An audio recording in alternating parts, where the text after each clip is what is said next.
9 News.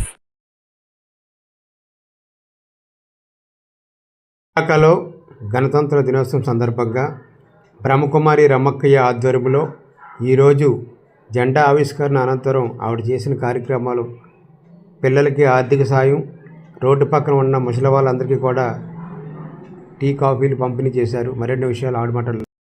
ఆదరణ, జాలి, కరుణ అందరికీ కూడా సంతోషాన్ని పంచిపెట్టేటువంటి ఈ గణతంత్ర దివస్ నాడు అందరికీ శుభాకాంక్షలు.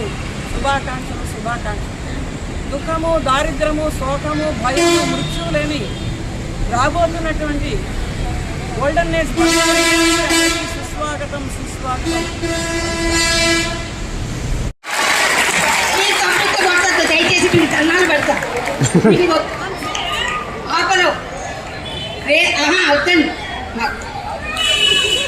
రేపు మీలో ఎవరైనా ఇది కావచ్చు, ఎవరన్నా మన పేరు గుర్తించాలి, అందరిలో కాదు. ఎంత బతుకున్నా మాకు నీరసం వస్తుంది. కానీ విన్నారా మీరు అందరూ? అన్ని రంగాల్లో ఆల్రౌండర్ అన్నమాట అమ్మాయి.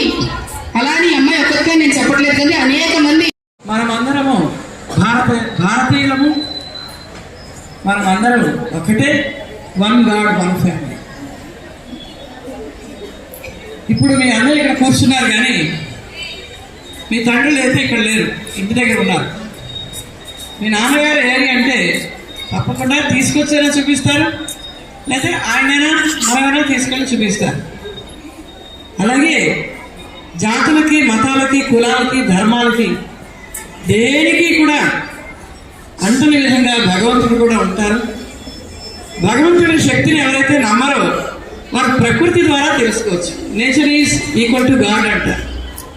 ప్రకృతిని చూసైనా సరే, ఎందుకంటే ఈ మాట నేను ఎందుకంటే పిల్లలు మీకు చెప్తున్నాను, ఎంతో ఎన్సైక్లోపీడియా చదివేసినటువంటి వాళ్ళు, ఉపనిషత్తులు అంటే వేరు మతాలు ఉండేవారు కూడా వాళ్ళు ఉపనిషత్తులు, వేదాలు, ధర్మగ్రంథాలు, పురాణాలు, శాస్త్రాలు, మత గ్రంథాలు ఎన్నో చదివి ఆఖరికి భగవంతుడిని ఎవరో తెలుసుకోకపోయినా ఇంత మాత్రం అన్నారు, ఏదో ఒక శక్తి మాత్రం ఉందండి, ఇది నమ్మక తప్పడం లేదంటున్నారు.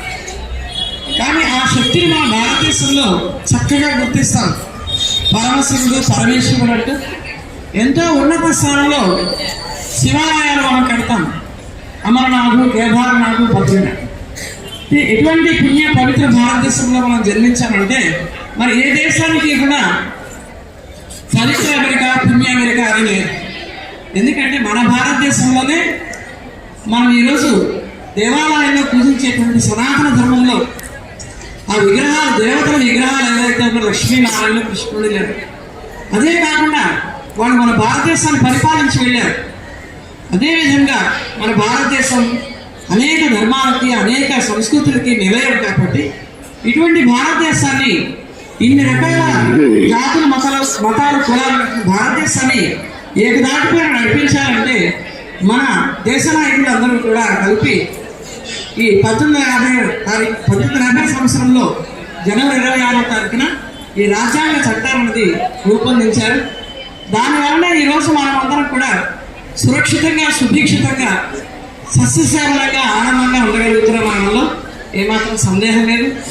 మన రీజనల్ డైరెక్టర్ వచ్చారు కదా, ఇంతవరకు అటువంటి ఆఫీసర్లు నేను కూడా చూడలేదు. వారు ఇంత సమయం కేటాయించి పిల్లలకి ఈరోజు సినిమాల గురించి, షికారుల గురించి అర్థం అవుతుంది.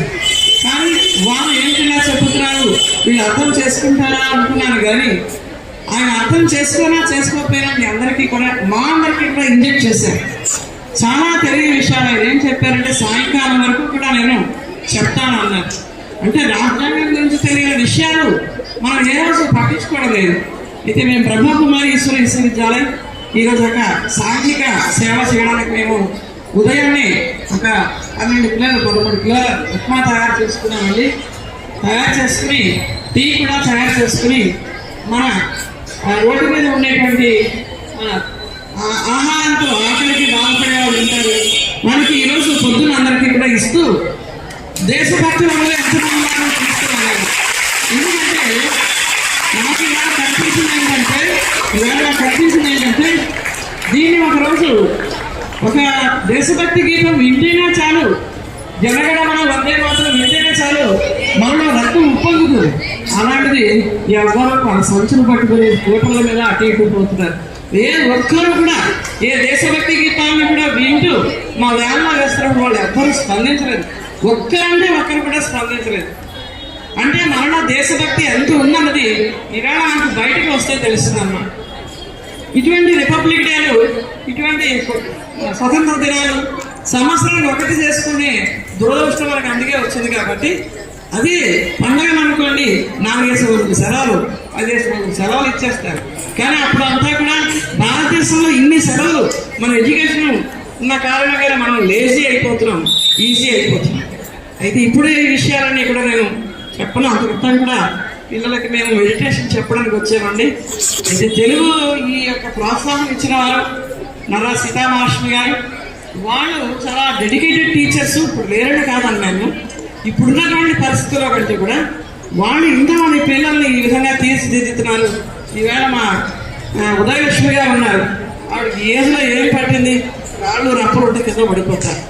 అలాంటి ఏజ్లో కూడా ఇక్కడ మీ పిల్లలతో పెట్టినటువంటి భోజనమే తింటున్నారు, ఇంటి కూడా తయారు చేసుకోకుండా మీ టైంతో ఉంటూ పిల్లలకి తెలుగు వ్యాకరణ ఫౌండేషన్ వేస్తున్నారు. ఈరోజు నాకైతే చిన్న బాధ అనిపించింది, ఎందుకంటే అందరూ కూడా ఇంగ్లీష్లో